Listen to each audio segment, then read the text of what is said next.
If you're tuning in for the first time, this is my boat. It's a Graham Redford designed and 46 foot long, built in aluminium in Tasmania, Australia, and now I'm based in the Fiji Islands. The mast has been removed, and no, I am not turning haphazard into a motorboat. I would burn in hell for doing that. I looked at the idea of adding an inner Fore Stay for a storm jib and called the boat's designer Graham Redford in Australia. He was very helpful, giving advice, and sent an updated sail plan drawing with the inner Fore Stay and this photo of one of his designs competing in the 1998 Sydney to Hobart using a storm jib on an inner Fore Stay. Just look at the size of the breaking waves in the background. A rigger did an inspection and removed the spreader caps. Okay. They were heavily taped, causing water to be trapped inside. The aluminium spreader ends had some corrosion. The best solution was to remove the mast to do the work. Mast ready to be taken out. I've taken all the halyards off except for one to go up to put the sling on. All this mainsail has been taken off, and the boom moved over there. Just made up a little bit of a cradle for it to sit on top of the cabin top and in there. So these are the wires for that go up the mast, and there's a cable there for the wind instruments, and there's another cable here for VHF antenna. It's quite a big bulky cable, and then there's some wires for lights. I'm hoping that we can push these down here, and then it will go through this slot here without shearing them off. Always got a little bit of worry about lifting a mast out for the first time. The best location to lift the mast was next door. The concrete jetty had a sunken boat and a collapsed jetty. Helping me was Amini and Jim.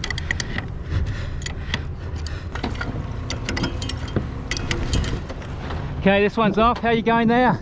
Get ready for a stop in case I don't want these wires to shear. Stop! Oh, stop! Okay, no, it's alright, go. Keep going, keep going, keep going. Up. Okay. Yep.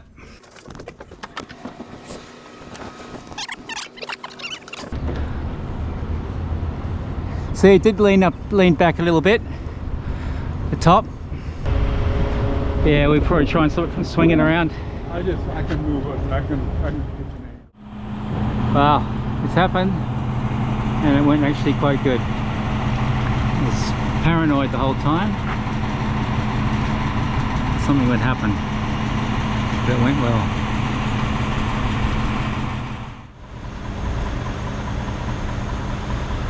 Jimmy, don't pull it. Don't pull it, Ray. Slack. Slack it, slack it. Bloody bending, eh? Okay, so I've tidied it up, removed some of the halyards, and I've given it a sponge bath, clean all the mould and dirt off it. And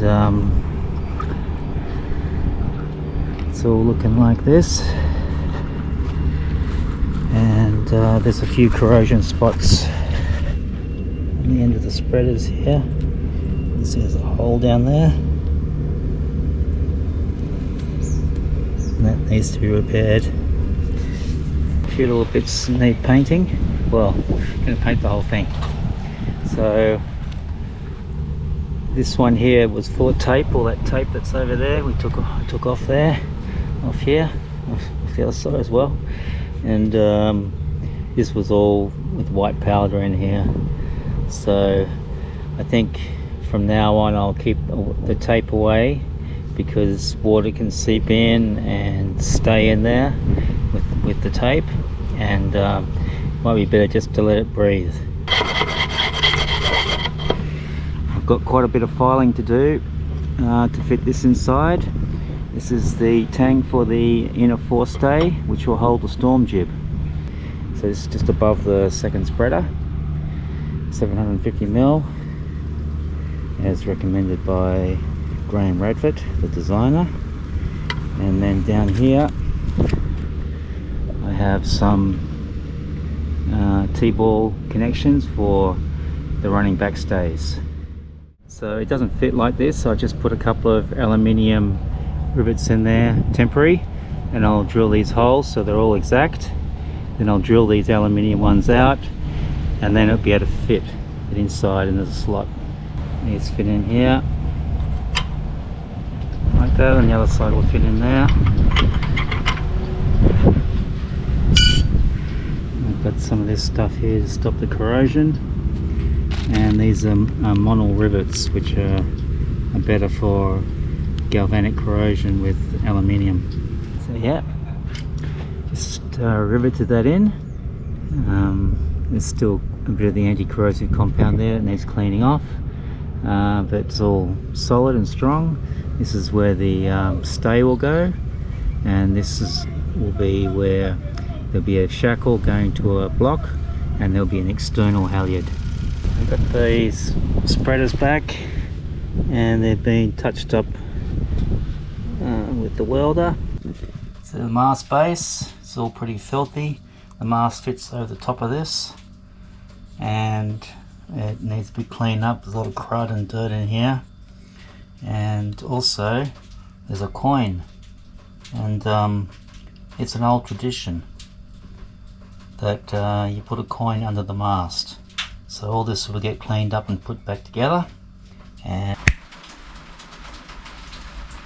well, it's a bit cleaner, and not perfectly clean, but will do. And the coin going back in. So I just finished the spray painting, all the spray painting gear there. I got up early luckily, and there was no wind. The wind's picking up now, and I managed to get it all on. It was a bit of a schmozzle because I couldn't get enough any more 2-pack paint, because in Fiji the two main paint companies are run out. But I had a little bit there, about 3 litres, and ended up being enough. And now the rain is coming. The wind's picked up. You see those clouds are coming in, so it's all good. I managed to get it done in time. Broken bits of jetty so close to my boat. Oh my god, this is the nastiest jetty in town. Very nasty. One piece of steel sticking out there. I've got this whole jetty here right next to the boat. The tug out here. Barges on the side.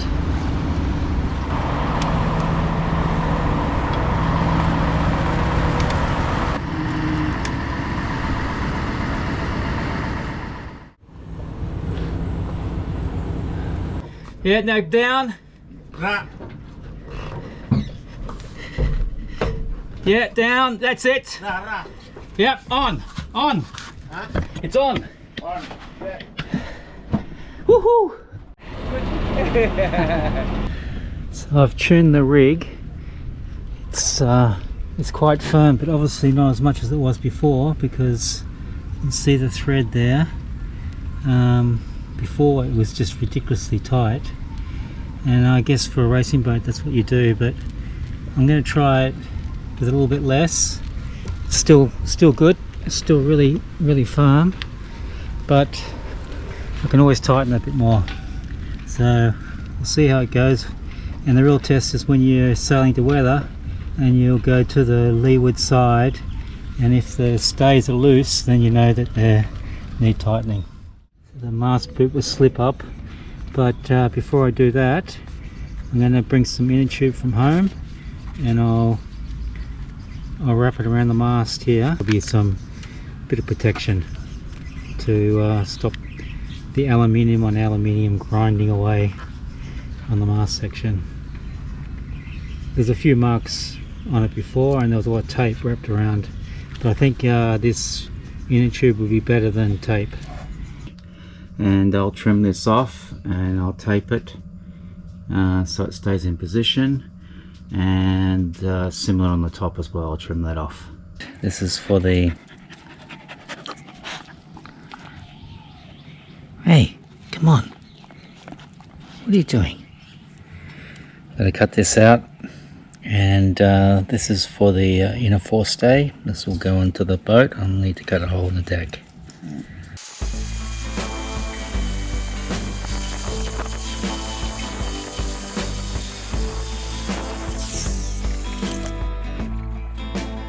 This is a 1/2 inch piece of aluminium I made for the chain plate for the inner forestay.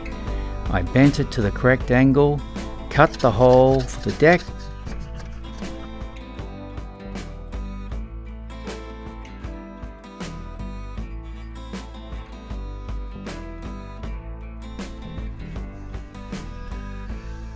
This gets fastened to a ring frame inside.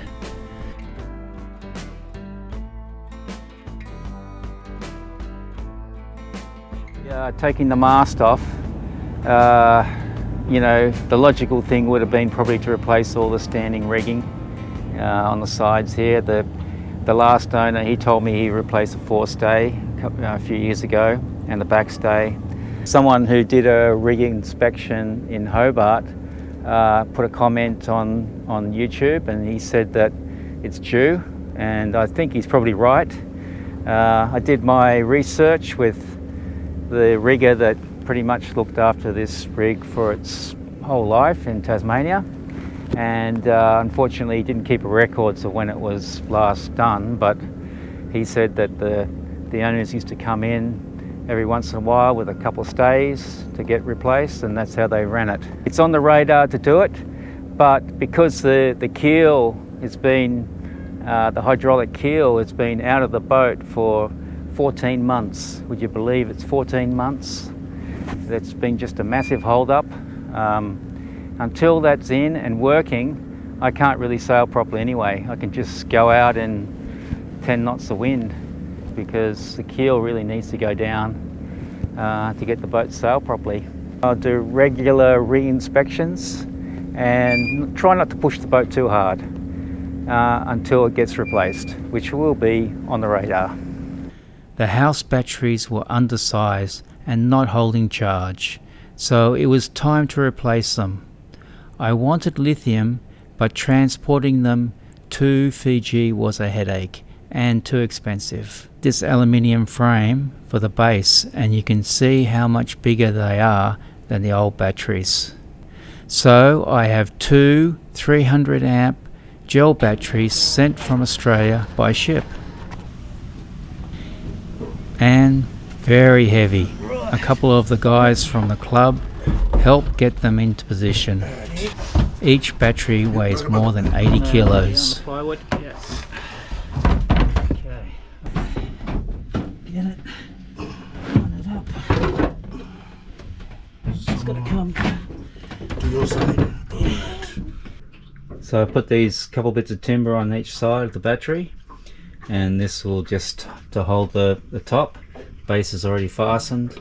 This will stop the top from moving, and also, not that I plan to do any capsizing, but if I was to capsize, it would hold the battery in position, because the last thing you'd want is 80 kilos of battery flying around. Dyneema for the running backstays for the inner forestay, and this is the first time I've tried one of these splices, so I'm not going to show you how to do it, but you basically put it through the rope twice, and I've threaded it all through, and this is tapered. Yeah, just pull this out. Yeah, pull this out, that's it. Pull this out, that's all threaded through. You can see it's been tapered, and then I guess you just pull this like that. It's done. It's a splice. Can't believe it. First time. Anyway, this will be one of the running backstays for the inner forestay.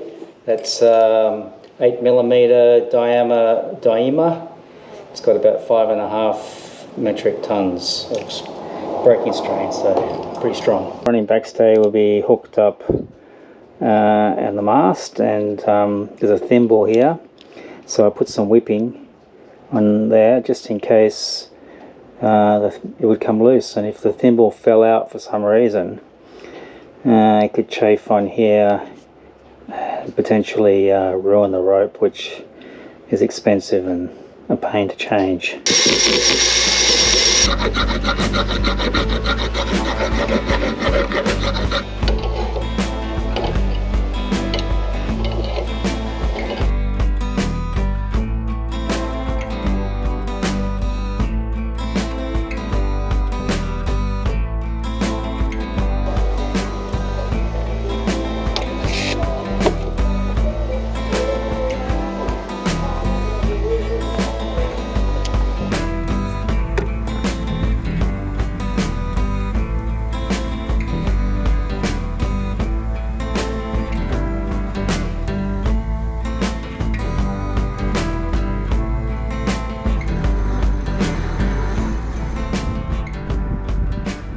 The inner forestay is in position. It's actually really good. I'm really happy with it.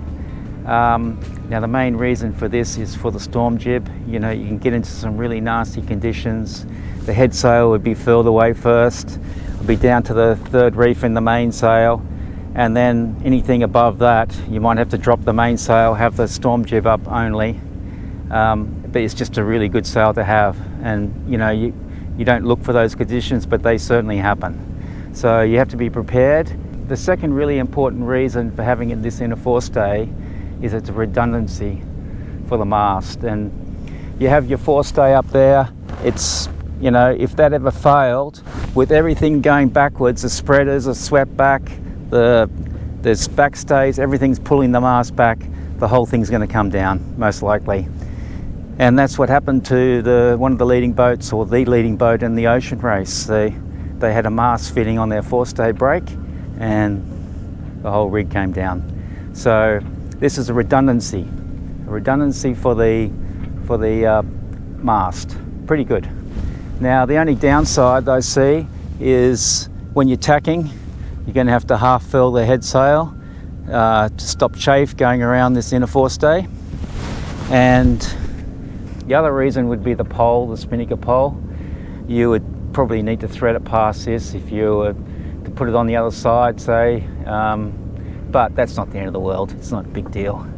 Now that I've cut down a metre, I cut a metre off the pole. It was just too awkward and too long to really handle by myself. So it's better this way. And even though the racing guys will probably poo-poo me for that, but when you're single-handed, this great big long pole was just very awkward and heavy.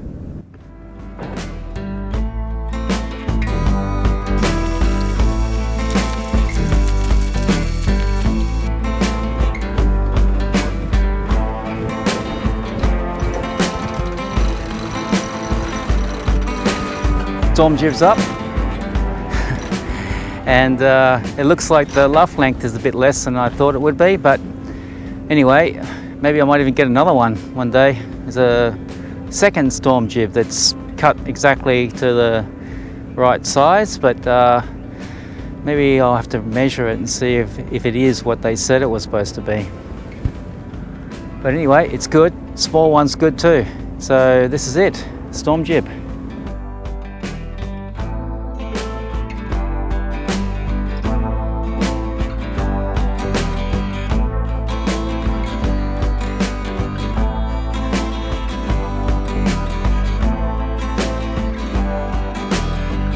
I hope you enjoyed the video, and until next time, happy sailing.